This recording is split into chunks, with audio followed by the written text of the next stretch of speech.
প্রধান অতিথি শেখ আল কুররা আল কারি আল মুকরে আহমেদ হাসান লন্ডন থেকে। এবং আলহামদুলিল্লাহ আমরা তার জন্য ওয়েট করছিলাম। এবং আমরা তো আলহামদুলিল্লাহ সবার তেলাওয়াত শুনেছি আলহামদুলিল্লাহ। আমাদের উস্তাদ এখন ইনশাআল্লাহ আসন গ্রহণ করবেন।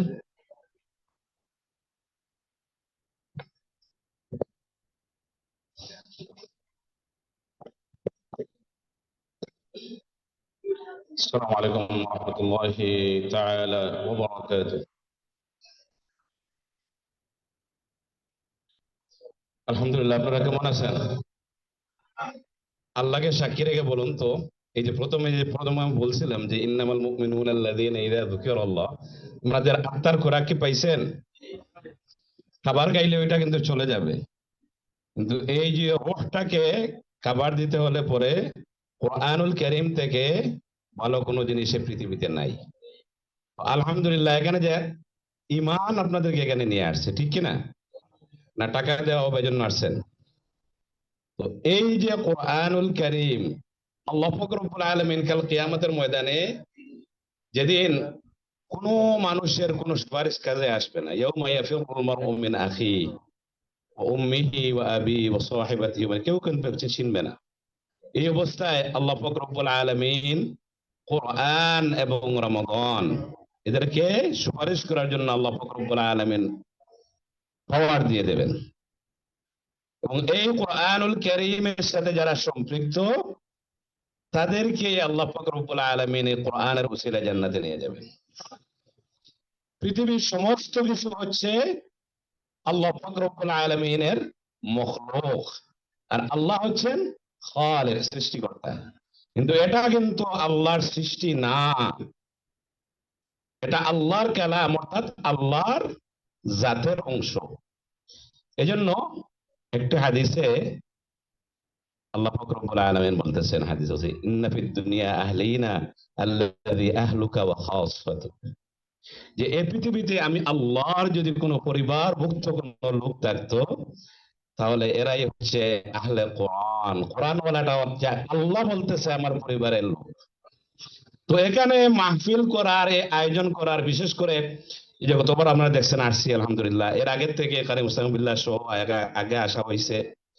তো আলহামদুলিল্লাহ এখানে যে এই যে শেখ ডাক্তার আবুল মাহাজুল মাদানির নেতৃত্বে এবং আমাদের চেয়ারম্যান সাহেব মহোদয়, আসাতেদা کرام, তারপর উস্তাদা, এগুলা করার কারণ কি? আপনাদেরকে উদ্বুদ্ধ করা, যাতে শুধু কারি মুস্তাকিম বিল্লাহ চলে যাবে, কিন্তু উনি হাজার হাজার মুস্তাকিম বিল্লাহ, হাজার হাজার আরাফাত, হাজার হাজার মুসা যাতে কিয়ামত পর্যন্ত আমাদের জন্য সদকায়ে জারিয়া হয়ে থাকে, ঠিক কিনা বলেন ইনশাআল্লাহ?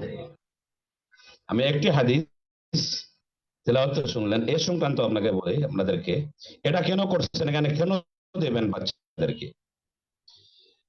যে জনাব রাসূল করিম সাল্লাল্লাহু আলাইহি ওয়াসাল্লাম বলতেছেন, মান ক্বারা আল কুরআন, যারা কুরআনুল কারীমের তেলাওয়াত শিখছে, ফাস্তাযহারাহু আই হাফিযাহু, এবং সেটা মুখস্থ করে ফেলছে।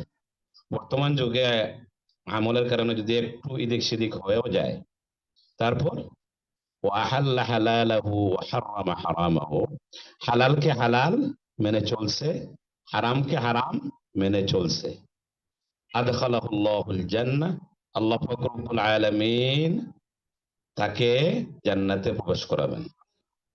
ওয়া শাফাহু মিন আশারাতিন মিন আহলি বাইতি কুল্লুহুম ক্বাদ ওয়াজাবাত লাহুন নার, এবং তাকে 10 জন মানুষকে সুপারিশ করে জান্নাতে নেয়ার জন্য পাওয়ার দিয়ে দেবেন, যাদের প্রত্যেকের জন্য জাহান্নাম অবধারিত হয়ে গিয়েছে। তাহলে এই হাফিজে কোরআন যারা, এরা কাকে কাকে সুপারিশ করবে? প্রথমেই তো তার মা বাবা। তাহলে আপনারা হাফিজ হইতে পারেন নাই, আল্লাহর পরিবারভুক্ত লোক হইতে পারেন নাই, তাহলে কি ছেলেমেলে পান নাই? আপনারা দাদা নানা হন নাই? তাহলে পরের জেনারেশনকে ইনশাআল্লাহ হাফিজ বানাবেন, কারি বানাবেন। তাহলে এর পরেরটাকে, কারণ এই যে কোরআনুল কারীমের সাথে সংশ্লিষ্টতার কারণে আপনার মর্যাদা বেড়ে যাবে। আল্লাহ পাক রব্বুল আলামিন বলতেছেন, তাহা আনজালনা আলাইকাল কুরআনা, যে আমি এই কোরআনুল কারীমকে নাযিল করেছি মানুষকে উচ্চারণে আসীন করার জন্য। এই কোরআনুল কারীমের মর্যাদা কেমন? এই যে লাকড়ি আছে, এই লাকড়ি দিয়ে আমরা কি করি? আগের মুরব্বীরা যারা ছিল বলতে পারবে, কলম বানাইতো মুরব্বীরা, কলম পড়তো লাকড়ির, মায়ের চাই ওটা আমরা লাকড়ি দিয়ে বানাই। কিন্তু এই লাকড়ি যদি কোরআনুল কারীমের সাথে লেগে যায়, পারবেন পাওয়া লাগাইতে? তখন ওইটাকে আপনি চুমু দিতে হবে। আমরা চামড়া দিয়ে কি করে জুতা পরি, পরেন কিনা? খুলনা থেকে অন্য জিনিস দিয়ে জুতা পরে? তাহলে বলতে হবে না? আর এটা হচ্ছে সুন্নাহ। জনাব রাসূল করিম সাল্লাল্লাহু আলাইহি ওয়াসাল্লাম অডিয়েন্সদেরকে সামনে সাহাবায়ে কেরাম রাদিয়াল্লাহু তাআলা আলাইহিম আজমাইন তাদেরকে জিজ্ঞেস করতেন, আফালা ইয়ালামু। এটা হচ্ছে সুন্নাহ, যে আপনি উত্তর দিবেন এবং জিজ্ঞাসামূলক। না হলে আমরা কি গুরুস্থানে কবরস্থানে বসে আছি যে আপনারা বুঝতেছেন নাকি? এটা তো বুঝতে পারবো না, ওটা তো ঘুম চলে আসবে। তো এই জন্য এই যে চামড়া দিয়ে আপনারা জুতা পরেন, এই চামড়াটা যদি কোরআনুল কারীমের সাথে লেগে যায়, তাহলে সেটা কি আর পায়ে লাগাইতে পারবেন? তাহলে একটি জোড়া পদার্থের যদি এই মর্যাদা হয়ে যায়, যারা আশরাফুল মাখলুকাত, তাদের কতটুকু ফজিলত আল্লাহ পাক রব্বুল আলামিনের কাছে হবে। কোরআন ওয়ালা হয়ে গেছে, আল্লাহ পাক রব্বুল আলামিনের হাবিব জনাব মুহাম্মদ রাসূলুল্লাহ সাল্লাল্লাহু আলাইহি ওয়াসাল্লাম সার্টিফিকেট দিচ্ছেন। এটা কোনো আল আজহারের সার্টিফিকেট না, এটা কোনো মদিনার সার্টিফিকেট না, এটা হচ্ছে ফায়ুকুম মান তাআল্লামাল কুরআনা ওয়া আল্লামা, যে তোমাদের মধ্যে সর্বশ্রেষ্ঠ সেই ব্যক্তি যে কোরআনুল কারীম পড়ে এবং পড়ায়। অর্থাৎ তার জীবনকে কোরআনের সাথে উৎসর্গ করে ফেলছে। তো আমরা এখানে করার কারণ কি? আমি অনেক দূর থেকে আসছি, ওনারা ওখানে ঘন্টা সময় দিছে যাতে আপনারা উৎসাহিত হইতে পারেন। আদ-দাল্লু আলাল খাইরি কাফাইলিহি। আর বর্তমান যুগে তিনটা ভাষা জানা খুবই জরুরি।